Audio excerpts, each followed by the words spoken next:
And now here's part 2 of our episode. So, for our listeners who may not be familiar with this particular song, Bill, before you talk about why it's your standout track, I feel they need to know that Context. the song "I Know Him So Well" Yes. is a song from the musical Chess, Yes. which was written by one of the members of ABBA and Tim Rice. And it has a You're so storied, pleased with yourself. it has a storied past. Mm-hmm. Also, interestingly, like this album came out in '87, and Chess was in development in the early '80s, but it didn't have its first production until like very soon before this album came out. So I do not know the history of how this ended up on the Whitney Houston album, right? But I am fascinated to know why this is the standout track for you from this album. Though you seem like you have a strong opinion about it, which I'm excited for. I do. Okay, well, but this is the thing. It's like, I met this version first. This is how I met the song. I did not know. I was 6 or 7. So You were a sponge. I was a sponge. I didn't know what musical theater was. I didn't know that the story was this is a man's estranged wife and his mistress talking about a chess grandmaster during a Cold War. I didn't know what most of those words meant. Yep. I guess I'd heard ABBA songs maybe, but I wasn't allowed to listen to, because Tim Rice was one of the, he helped develop Jesus Christ Superstar. That was taboo in my house. Catholics weren't allowed to listen to Jesus Christ Superstar. Yeah. And so I know that, as an adult, I found out that this was kind of criticized because it was derivative of the original, which I guess in key and pace, yes. But I'm sorry, you cannot touch Whitney and her mom. You can't. Right. And so I didn't know there was a different version. This was the version I met this song with, and it is a beautiful song. And as a first or second grader, I know there is story. You can tell there is story in this song. All the best songs have that, and Sissy and Whitney are excellent storytellers. As I got a little bit older and listened to it, I was like, oh, they're talking about Whitney's dad and Sissy's husband. And then as I got a little bit older, I was like, oh, it's Whitney who's starting the song and her older self singing about the same man looking back. And both are more interesting than what I think is in the original musical. Sorry, chess lovers, come at me. This is semiotics, isn't it? I went to a Keith Haring exhibit this week, and talk about it. It was really great, and they were talking about how he studied semiotics and how it's like messages, right? I don't know I'm no expert. I read a Wikipedia page. Everybody, I'm not going to claim to be an expert, but you projected your meaning onto that song in a way that I think was pretty. I mean, it's not for nothing. I mean, there's you connected all the dots logically, and all of those are very, very reasonable explanations to be projected onto the lyrics of that song. And I think I don't disagree that they're more interesting than the plot of Chess the Musical.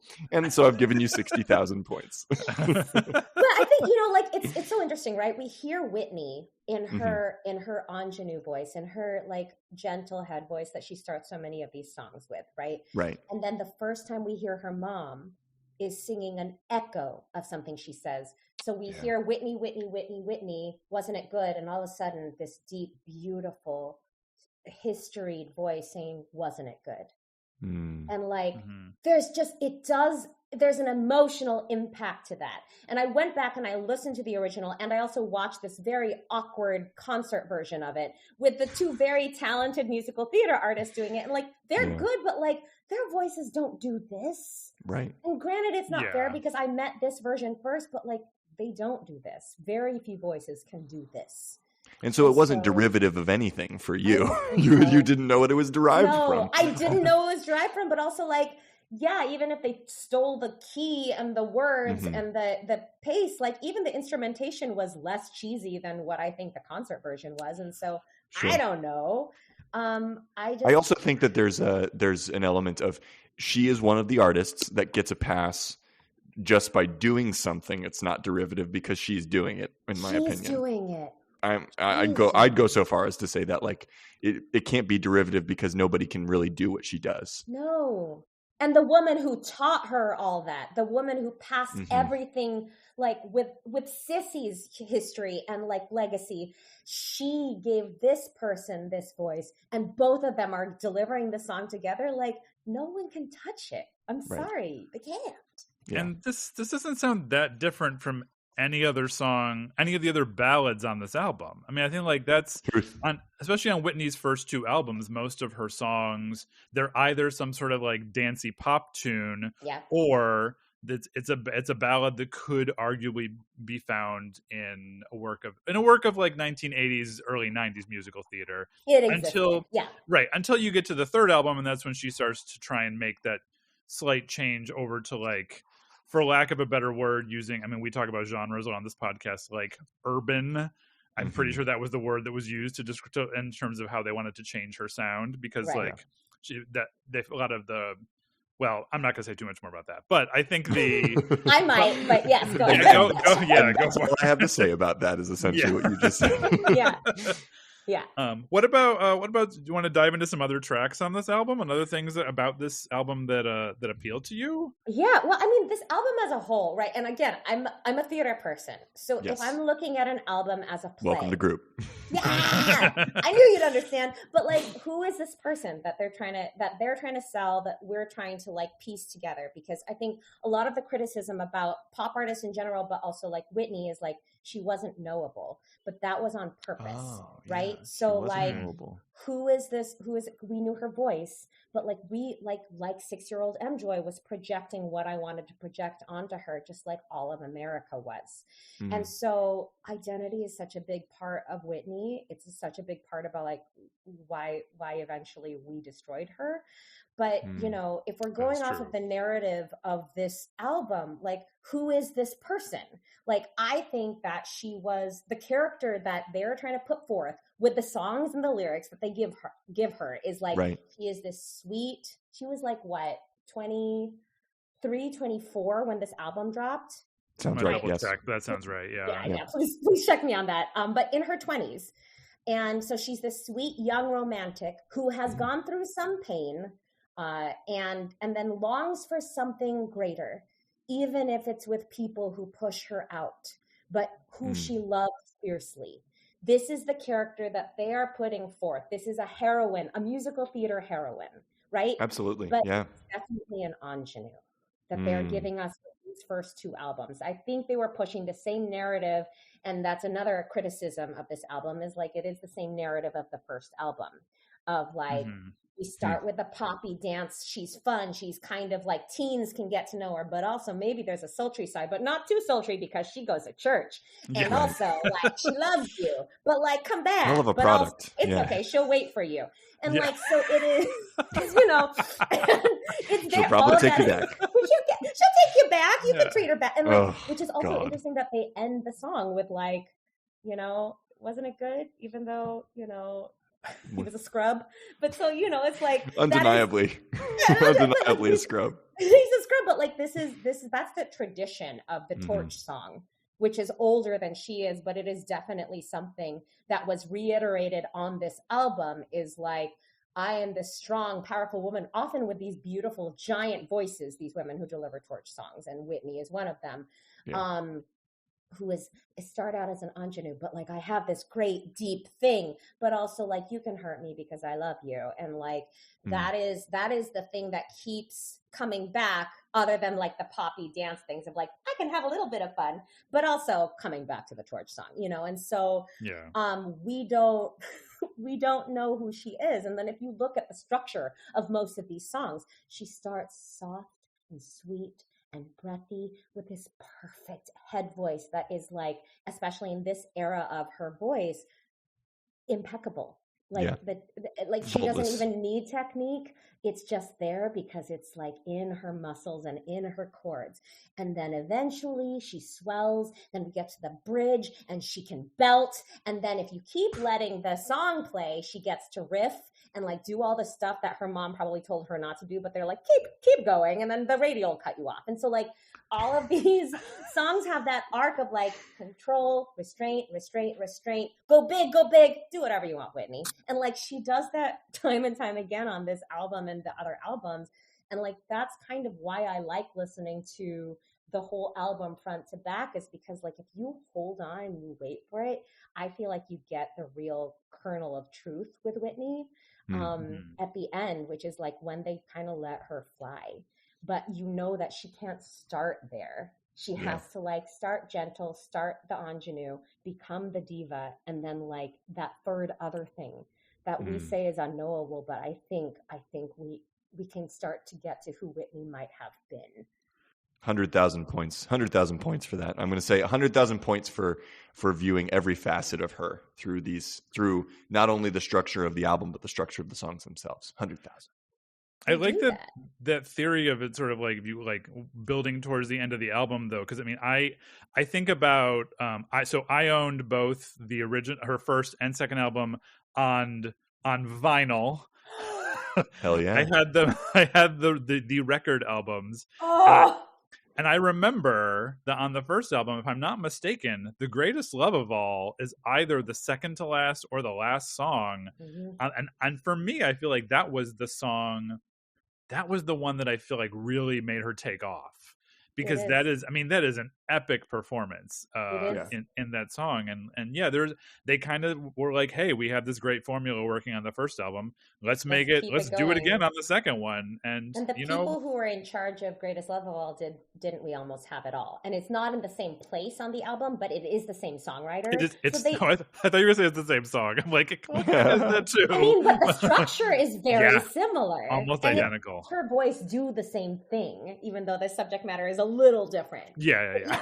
They knew what they were doing, and her voice, and she could fly with that. But that is a character that they are presenting to the world, to be able to like bridge her from like, I think I wrote this down because I thought it was so interesting. Did you read that Time magazine article that they wrote about her in 1987? Where they didn't get to that one. They called her the prom queen of soul, which was, I think, a compliment, but I was reading it was the most condescending piece of writing, but they were praising her birth to death demographics is what they said. I'm sorry, what? Birth to death. So you can get like, it's what I kind of think of as when I think of Zara, the store where like your slutty cousin can enjoy it, but also your grandma can find something there. It's the same. Whoa. Yes. I'm not saying Whitney Houston is the Zara of music, but there is something in the birth to death demographics. I mean, 3,000 points for Zara catering to both your slutty cousin and your grandma. But they do. I mean, not wrong. I mean, if you think about like she got more play on VH1 than on MTV, because I think that there's this sense that like adult contemporary can appeal to everyone. That's it. Which is it's universal. I don't think we even use that term anymore, adult contemporary. No, but not really. That was the big difference between VH1 and MTV, was the fact that VH1, like if you wanted Michael Bolton all the time, you go to VH1. You want to hear like Run DMC, you go to, eventually, do you want to hear Run DMC? Then you go to MTV. Yeah. Not immediately, eventually. No. So But I think, them calling her the prom queen of soul, because Queen of Soul was Aretha Franklin, right? Which, of course, like that's the tradition. And Clive actually worked with Aretha towards the end of her career. But like he saw in Whitney this person who could bridge the gap, right? Yeah. So they could do all of that. They could do pop, but then have a few tracks that could be played on the R&B radio stations. And so like, they did, and they accomplished that. That's why she had so many #1 hits, because she was getting the radio play at both. She was VH1 and MTV. She was getting 6-year-old Emjoy, but also like the people in their 30s who like went to the club. I found this other quote. I'm so sorry, because I'm a nerd. You can put your sorries in a sack. That's where you can put your sorries. Great. That's what I'll do. I'm Catholic, so there's a lot of sorries.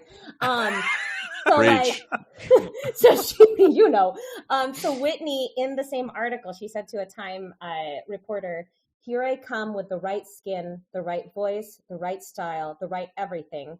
A little girl makes the crossover and boom, it's a little easier for others."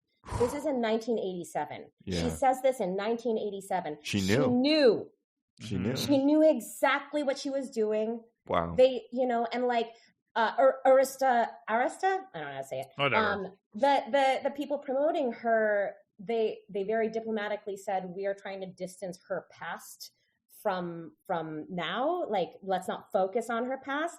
That's coded. You know what that's coded for. Yeah. But like, she knew, and she wasn't denying it. They weren't highlighting it.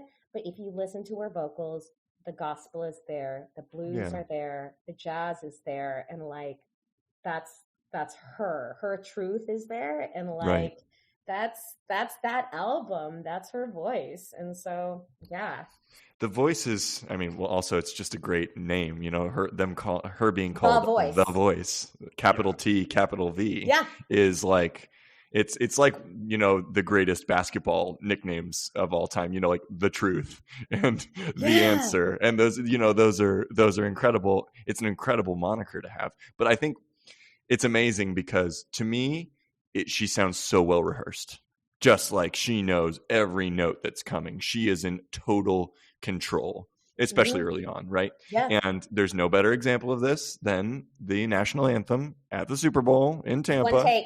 One take. And so the crazy thing to me is that, like, it's almost, say what you will about the, recorded, whatever. She still sang it.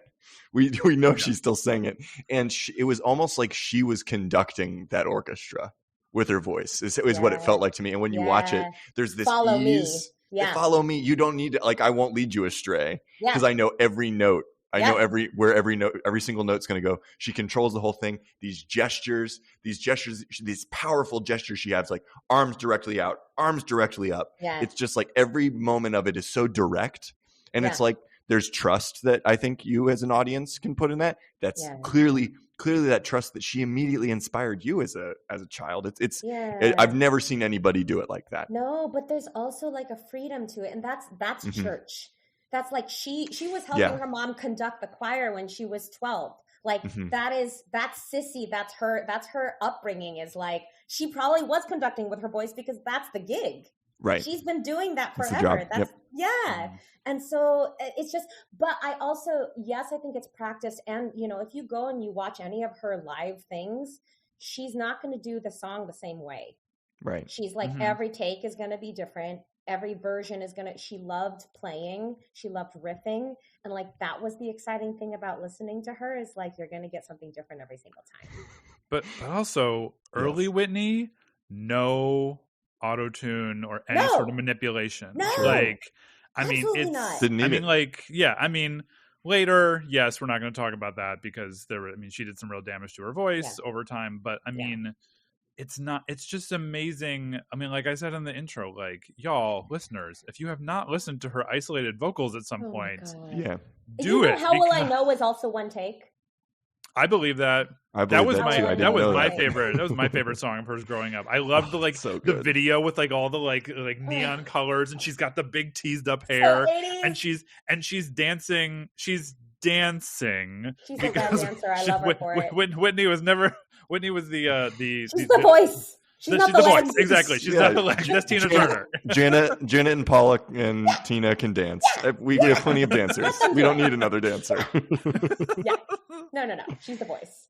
All right, Emjoy. So when we asked you, you nominated several albums. If anybody listens to this podcast, they know that we ask people for a few choices. That way we can curate the season so that there's a nice smorgasbord of albums that everyone can enjoy. And so we chose from your 4. And you considered all of those albums perfect. So our question to you at this point is, when we asked you to choose those 4 perfect albums, what were the standards you were grading them against? What was like the rubric that you used to determine your choices? It's tough too, right? Because like I've been talking to a lot of students lately, and I've been telling them there's no such thing as perfect. So I still like, For sure. I fight that and I say excellence versus perfection, but I we also welcome think that. We welcome that distinction. Okay, good. But per album that I presented to you, I think there were different standards for each of those things. I think there was some shared, but like for this one, there was impact on me individually, obviously, for the reasons that I've already mentioned, but like globally, like. Yeah, I mean, and then my God, the ripple effect of Whitney after. Oh God, yeah. You know, and I appreciate the way you all talk about genre in podcasts, because I think a lot of it is BS, but I do think when we're talking about Whitney, genre is important because they were really strategic and wanted to straddle that.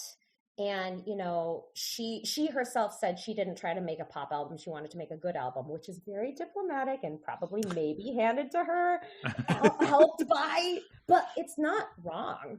No, it's not wrong because I wouldn't just listen to her and think, oh, that's pop. I don't. No, I it transcends that. And it wouldn't be pop by today's standards, though, honestly. No. I mean, I think, when she tried in later albums to kind of like embrace whatever pop was turning into, it started to feel less like her. Yeah. So we've got impact. We have the sort genre. Of like way that it contributes to a genre. Yeah. Mm-hmm. Yeah. I think she defied genre. Defied genre. Great. Yeah. And then there's this thing that you might fight me on. So like, bring it on. Underdog factor. Because you look at Whitney and you're like, oh, look at all these like number one hits in a row and all these singles, and like she was the people's princess. No, that was Diana, but she was like the pop princess and like, you know, yes. But also, I don't know if you ever watched the video of, it was at 88, the Soul Train Awards, where she was booed off stage. Heard about this, read about this, yes. Or not off stage, like I think they were. There was just jeers. There were jeers. Yeah. They were announcing the nominations, and some people were like, you know, the booze. The subtext of the booze, as I understand it, was sell out. You sold out. It was sell out, and it's a predominantly like it's for the Black community, and so like I think Janet was up for Control. I can't remember who. Michael was up for. I can't remember what that was. And then they showed I Want to Dance with Somebody. Whitney Houston. They announced her. And booze. Crazy. And then like somebody after, and she didn't win, but like, can you imagine? And this is like at the height, she was still getting single, like number ones and all this stuff. Right. But by the Black community, they stopped playing her records on Black radio stations. They said she abandoned us. And so like, you know, in trying to deliver her as somebody who is everything to everyone, they inevitably isolated her from being majorly part of other communities. And so like that, in addition to this specific album, I think is an underdog, even though the number ones and like sold lots of albums, like critically, it was super, super criticized because they all said, you know, you're just trying to do, and they did follow the formula of the first one. And so it was slammed, and she was slammed. They're like, we don't know who she is. They called her hollow. They called it like, which I, again, have to disagree. But like, you know, I think it's the frustration of, you have Madonna, you know exactly who she is. You know exactly who Janet is. Like, they are making statements with their pieces, and like Whitney just had the voice. And so that brings me to my final factor, which is honesty. And like, that's something that I value more than anything. Like, one of the albums that I proposed to both of you was Etta James At Last. And like, so you could kind of compare these two in terms of like, my God, vocal prowess, but they didn't write their songs. There is honesty. There is a story that they're putting on there. And like, now that we know more about her life and her mom's life and like what was happening with her dad and Robin and all of these things, like, you can hear all of those things in these songs, especially the ballad. You can hear you know there's pain. You don't know what the pain is. When you find out like what her life was, you know what that pain is. Yeah. You know that she was being repressed and like held back and contained and asked to make small. And the thing about Whitney is you still can't do that because she can't be contained. And so like what we're hearing in a lot of the songs, I think, is this tension of like, hold me back, you can't, here's my big voice. And like, it's all there. And like, she and her mom have this honesty. You don't know what they're singing about, but they're singing about something. And that is not something that every pop singer out there with beautiful voices can do. It's not just interpretation. It is not just like a really good actor putting backstory on it. There is something else. And I think because they come from church, they'll say that it's because they're anointed by God. It is something spiritual moving through them. That might also be true. Also, her voice might just be the proof that God exists. But like something's moving through them. If anything can, that might be it. It's that, but it's truth. Yeah, that is at the core of even the silliest, stupidest lyrics. You know, you mentioned that really great essay in defense of the saccharine. Like, I think really what it comes down to is if someone means it, then it's not cheesy anymore. Yeah. And there is something that we needed in this moment from those songs that she was delivering that no one else could. And like, that is the truth. Wow. I love it. I'm going to give you 1 million points for your standards for perfection. I think that's a really, first of all, glad you caught that in defense of the saccharine thing. Shouts to Peter Varga, who shared that with a friend of the pod, Peter Varga, who shared that with me originally. And I think you're totally right that like you reach a point in your delivery of something like that with the vulnerability that you're able to access with it, where it stops being cheesy and it just starts being true again. You know. Yeah. And some of those are super cheesy, and like, you know, you try to sing it and you're like, this is bad. But she's singing, and you're like, oh, she's singing about something. Yeah. She's really hard to cover too. I mean, like when people, I mean, like there are some artists I feel, you know, people will sing her songs at karaoke, whatever, if they dare, if they like want to embarrass themselves at karaoke. But it's not, you know, there's something. No one will sing her songs the way that she did. You really can't try. Yeah, to. you can't. Yeah. Like, I mean, go for it if you want to, but like, you're not. You will get a solid. Your best you can try for is a C+. That's it. Yeah. I think you look at this. You look at the way the latter part of her career shook out, and the way that, you know, her relationships became so public, and ways in which she was probably taken advantage of, and just like.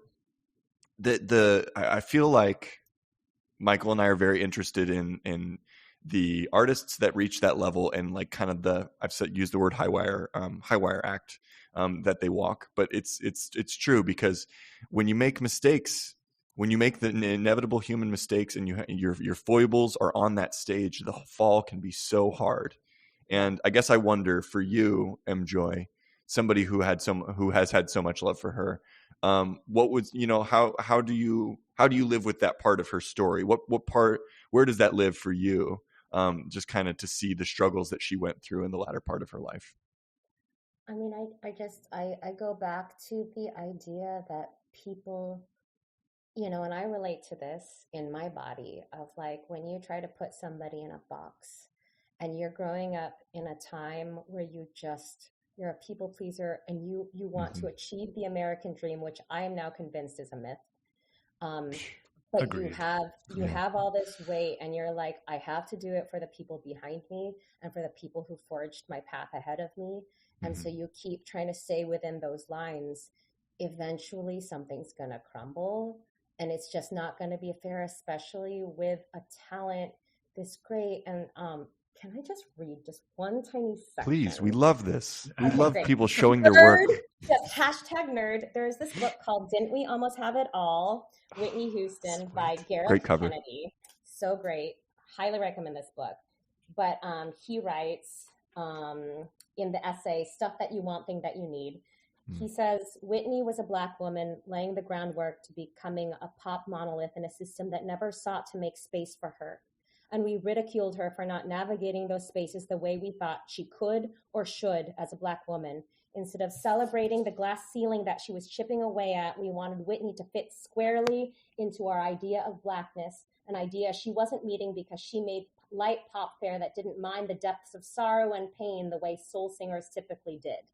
Like, she was never going to win, is the point. Right. And with people, and you talked about in Gracie's episode about Amy Winehouse, it's the same thing of like, there are too many people. Her dad fucking profited. That's my second one, I think. Profited from her.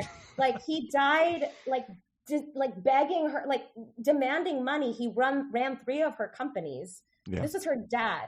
People were profiting, like they were profiting from her keeping going the way that she was going. Right. And staying inside those boxes had a cost. And that included denying the love that she had with Robin, denying like being her full self, being Black enough, being whatever she wanted to be enough, being from Newark enough, like just, she couldn't do all those things because she had to try and be everything to everyone. And that isn't possible. Yep. And so my heart breaks for her, and my heart breaks for people in this industry and in that industry who are continually asked to do that. Mm-hmm. It just isn't fair. And until we disrupt that system, which I don't know what it's going to take, it will keep happening to artists like that. And it's so sad. You said that section of the book was called Stuff You Don't Think You'll Need? Oh, no, it's Stuff That You Want, Thing That You Need, which are lyrics from, I think, Queen of the Night, right? I got the stuff that you want. I got the thing that you need. Like, the stuff that you want, thing that you need. Oh, I like that. I like that. 50,000 points for that. That's really well said. All right. Well, we could talk about Whitney for days. Mm-hmm. There's so many more things to say. Yeah, really FYI, beautifully said. Yeah, she was my second concert and my third. I got to see at the Great New York State Fair. I believe one of those concerts, Kenny G opened for her. So say of that what you will. Well, he played 2 sax solos on this album, so you know. Yeah, there was a connection there. There was a connection. Bless him. But I think we gotta see. I'm not gonna say what we usually say, which is that like this is all about winning, because I feel like in the spirit of what we've been talking about with Whitney, we're just gonna. I think it's just time to look at how well you did. Yeah, it's a beautifully made case. Such admirable research and citations of your sources that you've done. Nerds. We always love when the nerds come on, because they do us proud. So I'm going to read back your points that you got. I gave you, I think it was 50,000 points for this bit about her. You know, that people, there is a cost to people in this system, and how she's a really, I don't know, her story stands apart in that way, and the way that the system chewed her up and spat her out in some ways, and how we should feel about that moving forward. So there was 50,000 points for that. I gave you 1,000,000 points for your standards for perfection, including the impact of the album, the songs, both on you and globally. The sort of strategic genreification of this album, which I think is apt. The underdog factor, which I don't take issue with at all. I think that adds to this bit about myth making. There's a myth around this album and around this woman. And then the honesty of it. Absolutely. 3,000 points for Zara, catering to both your slutty cousin and your grandma. Sponsor us, Zara. I gave you 100,000 points for being able to view every facet of Whitney through each song and being able to see all of her skills on display through it. Very strong point. 6,000 points for just Chess the Musical in general. No, sorry. 60,000 points for just Chess the Musical. Great. I gave you 30,000 points for this being a way to access joy, because Whitney is absolutely that at her best. 10,000 points for the cover of this album being approachable Whitney. She's kind of messy, she's loose, she's beautiful, but she's welcoming you in, and how that stands apart from her first album cover. Then there was 9,000 points for Mom having the George Michael tapes. Good job, Mom. Respect. 600 points for the Gavinos being really cheap. Mm-hmm. Shouts to the Gavinos. 1,400 points for your love languages being mixtapes and chicken adobo. And then you gave Michael 9 out of 9 Malort shots for his 60-second intro and refresher on Whitney Houston and this album. It's a pretty strong board. It's a damn strong board, and I'm feeling good about your chances. Okay. So, Michael, I put it to you, my friend. You've heard the impeccable case that Emjoy built. You see the points on the board. Tell me, is Whitney by Whitney Houston a perfect album? Does it go to 11? What kind of homosexual would I be if I did not say yes? Not a very good one. In your Of car, course it does, friend. Yes, of course it does. Yeah, absolutely. I mean, I will say, like, Impeccable. re-listening to this album for the episode, like, I had forgotten. It's like, you know, when you listen to an album when you were younger, like much younger, but I hadn't really listened to this for decades, and when I started playing it, I'm like, oh yeah, I remember Love Is a Contact Sport. And like just all the lyrics like came back to me. I'm like, oh my god, somewhere in my brain I still know all the words to these songs. Yeah, they're there. So it was a crazy trip down memory lane for me with this album, so thank you for that. So happy. Emjoy, this has been really fun. You've been an amazing guest. Much. What a nice way to end my weekend. This was so lovely. The next time we're all in Chicago, I think we should definitely get together for beverages in Whitney. Yeah. All right. Look out for that in the future. In the meantime, we have to decide, listeners. Michael and I didn't choose we had down to 2. We have it narrowed down to 2 for our standout track, but we've decided to choose in real time, and based on the case that Emjoy made, I'm feeling inclined towards one, but I'm going to let you go first, Michael. I feel like we might be now inclined towards different ones now. I think so too. I think so. I'm thinking so emotional. Oh, that's what I was thinking. Oh, really? Okay. Yes. I was thinking why were you led that way? Well, I was thinking that because before Emjoy got on, when Tyler joined the Zoom, I had Whitney's "All the Man That I Need" playing, and I proceeded to lip sync the refrain because, I mean, hello. This is the stuff Whitney... I get to see, everybody. This is the privilege I have as a co-host on this podcast. Because she is an incredibly lip syncable artist, and I mean, come on. Like, anyone who knows anything about RuPaul's Drag Race knows that the song So Emotional has epic, like, it's fame and celebrity because of when Sasha Velour lip synced against Shea Coulee on the finale of Drag Race season 9. And I'm not going to say anything more because let's just say, if you don't know what I'm talking about, you need to find the video for it because it changed everything about impact. Yeah, I mean, impact. Insane. Michael, you got anything else? No, I think it's just we gotta let Whitney have the last word here, I think. Yes, we shall. Emjoy, thank you so much. What a joy. Thank you so much. Thank you. Everybody, this is So Emotional by Whitney Houston. Have a great week. We'll see you next week. Much love. Bye. Bye.